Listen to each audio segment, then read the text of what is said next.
Well, I made it this far in life without owning a compression tester, but I guess it was about time. Got this Mighty Vac, so it's not a no-name brand. Couldn't find one made in USA, but this was made in Taiwan, so I guess that's better than China, right? We'll see what happens.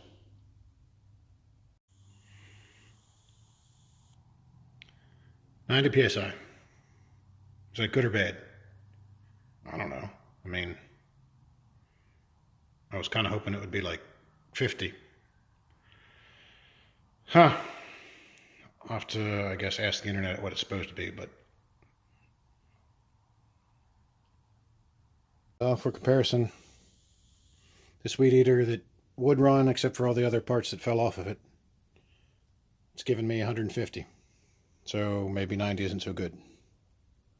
I don't know if they're real mechanics that watch my channel, and maybe they're banging their head on the wall saying, oh my god, 80's terrible. I don't know.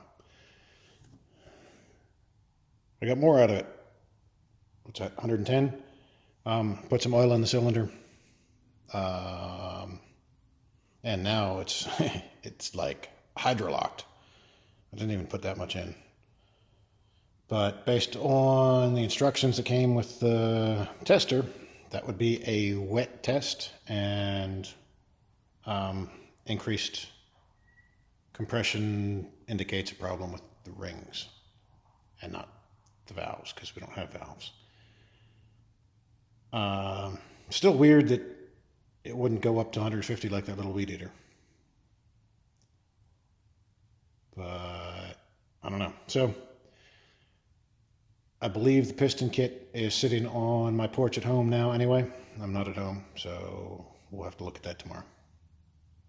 Well, rather than just wait till I had parts in hand to put back in, I decided to go ahead and take it apart. It's oily as heck from my oil test, but there definitely looks like some pretty good score in there. And the rings don't feel like they're doing anything. The good thing is, it doesn't seem to be a lot of slop in the crankshaft, so that's good. Yeah, it looks a little boogered up, but yeah, the pistons feel smooth. So, I mean, the piston rings feel smooth. And cylinder, I think there's a bad spot there, but it's so oily. Now, also, here's the thing. Putting oil up here should not put oil down here, right? I would think, if the rings were good. So, in any case, I'm going to clean it up tomorrow when I have my parts, put it back together, and once again, hope for the best.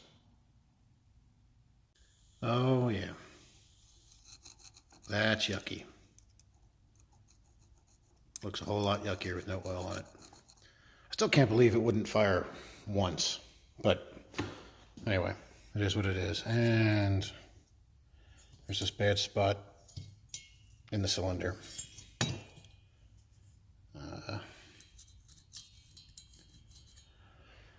I'm going to try honing it. And I already ordered the cheap cylinder kit, almost more as a diagnostic. So I'm not worried about about the, what did I say? Did I say cylinder? I meant to say piston. So, because I mean, I don't want to put too many new parts on it that we don't need. However,